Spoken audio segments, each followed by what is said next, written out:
There's this gal who starred in both of those. Her name is Erin Moriarty, and she's 29 years old, and she's a beautiful actress.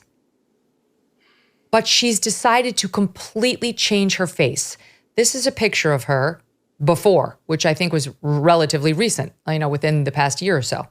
Very beautiful girl. So beautiful that she was becoming a very famous Hollywood actress, put on camera and on screen and on multiple shows and movies. Now look at her. Look at that.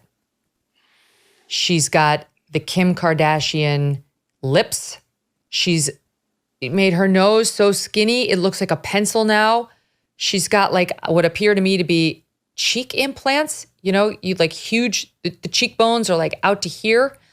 She look like a nice, beautiful, natural gal.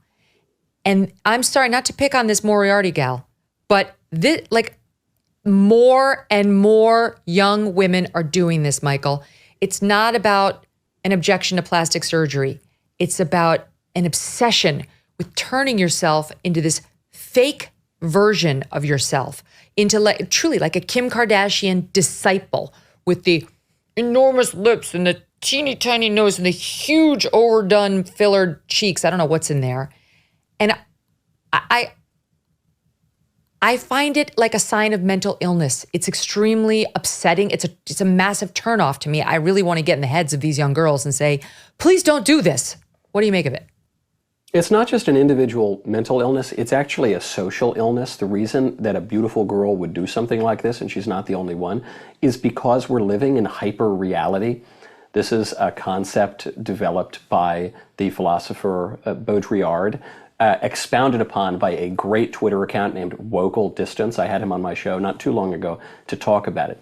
Hyper-reality is the idea that, back in the old, long time ago days, someone would go to a bush and pick a strawberry and eat the strawberry and say, oh, this strawberry is really, really good.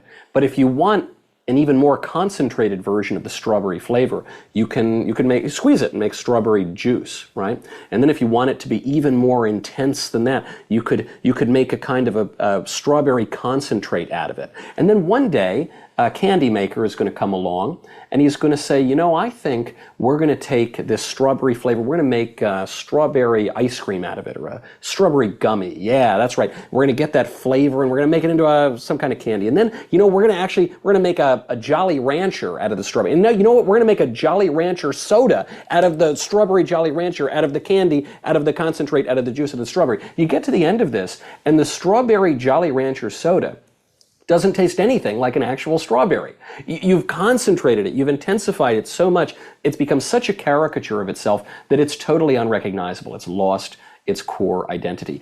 This is what happens with people's appearances today. And I think it's a result of, as you say, reality TV. It's a result of social media. It's a result of all of these bizarre fads. Oh, women with fuller lips are more attractive than women with thinner lips. Okay, now we're going to balloon our lips out so that they take up half of our face. Oh, women with more curves are more attractive than pencil-shaped women. Okay, well now we're going to take it completely out of proportion and it becomes grotesque and ghastly.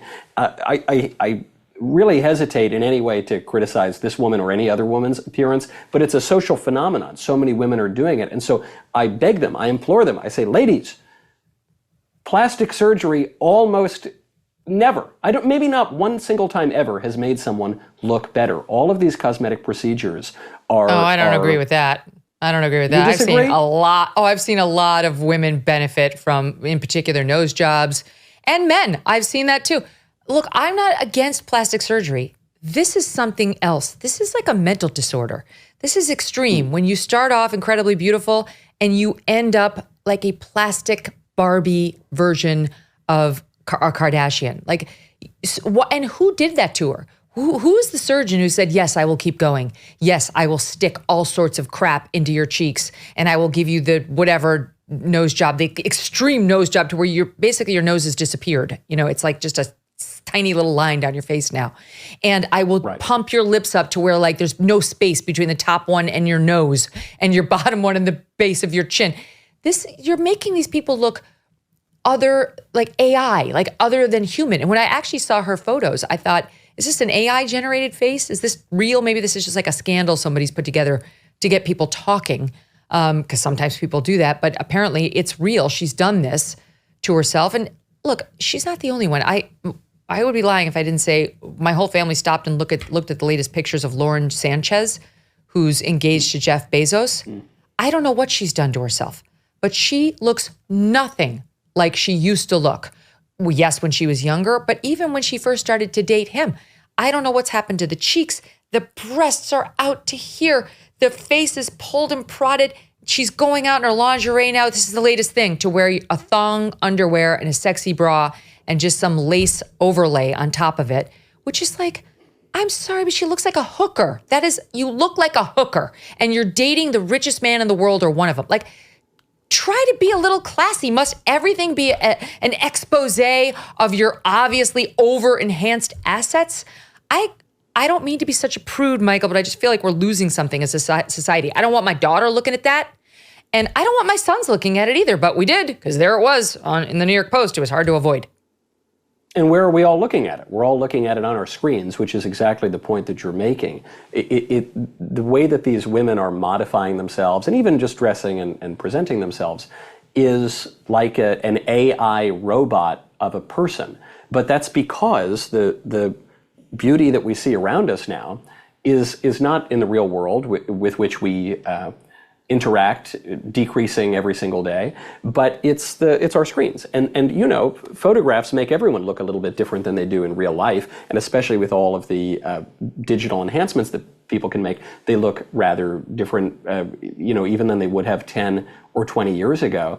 And so we become totally sucked into this virtual reality. Now add on to that the ideological dimension of liberation. You know, I think part of the reason why the transgender movement became such a craze over the last 6 or 7 years is because of this technological fact. The more that we live in the digital world, the less our bodies matter, the less we identify with our bodies. Even the way that we speak about our relation to our bodies is in a Gnostic way these days. We talk about our true selves, you know, being trapped in a certain body. And so if the body doesn't accurately reflect our true selves, whatever that means, then we're just going to chop our bodies up.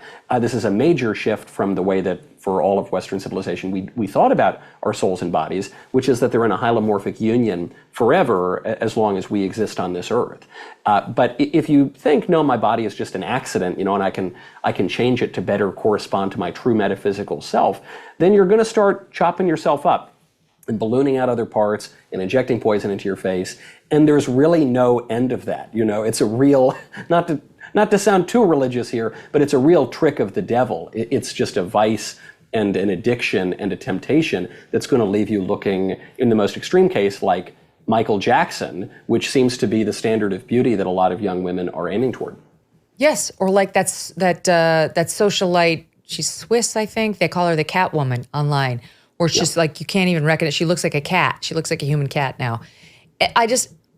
Look, I think somebody needs to intervene. I feel like these are unethical plastic surgeons. Someone needs to say, I used to watch that show Nip Tuck back in the day. It was entertaining. Then it got really weird and dark, but it was kind of cool.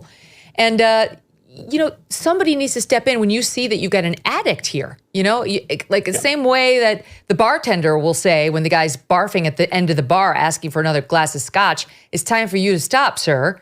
The plastic surgeon needs to say, it's time for you to stop, madam. Like, you've gone too far. This is an aesthetic that you're going for. It should literally be a nip or a tuck. It shouldn't be like this drastic makeover of already beautiful women who are obviously suffering mentally. That's my own judgment. I realize I'm passing it and it's not my life to lead. It's theirs. I just feel like I really hope this isn't the truth for my daughter when she gets older. And I hope it's not the truth for America's daughters. Because, you know, the it's point all you just made, fine. Megyn, is Yeah, go ahead. well, it's so important because what you said is, look, there's an objective standard here, and we can tell that, okay, if you want to do a little bit of work here or there, maybe that's within reason, but the people who totally transform themselves in this way that is making them look worse, that we shouldn't be doing that. Someone should intervene. But what that implies is that there are objective standards. There's objective standards of health, of sanity, of beauty, of truth, of morality, and I certainly think that. I think reasonable people think that. But in our culture, we're told now that everything is subjective, everything is relative, and the only moral criterion that matters is consent. So if an adult consents to do something, increasingly, even if a child consents to do something, if you ask the left, then they should be permitted to do that, even if it's going to harm them, even if it's objectively disordered. True or false? Using your tax refund to pay off credit card debt is smart. False. DoneWithDebt.com published a strategy designed to let you keep your hard-earned tax refund and reduce or eliminate credit card debt. Most Americans owe thousands in credit card debt that will take years to pay off, if at all. It's stressful. I get it. Done with Debt found that filing bankruptcy is usually not the answer, and taking out loans to pay off credit cards can increase debt. In fact, they say it usually does. When you engage Done with Debt, their legal experts and skilled negotiators will take on the credit card companies for you. Their winning strategies are designed with one goal: solve your debt situation quickly and permanently. First things first, chat with a Done with Debt strategist and explore your solutions. Some debt fighting strategies are time sensitive, so you're going to need to move quickly. For a free consultation, visit donewithdebt.com. That's donewithdebt.com. Hey, thanks so much for watching. If you like what you just saw, hit the subscribe button for more clips and full episodes.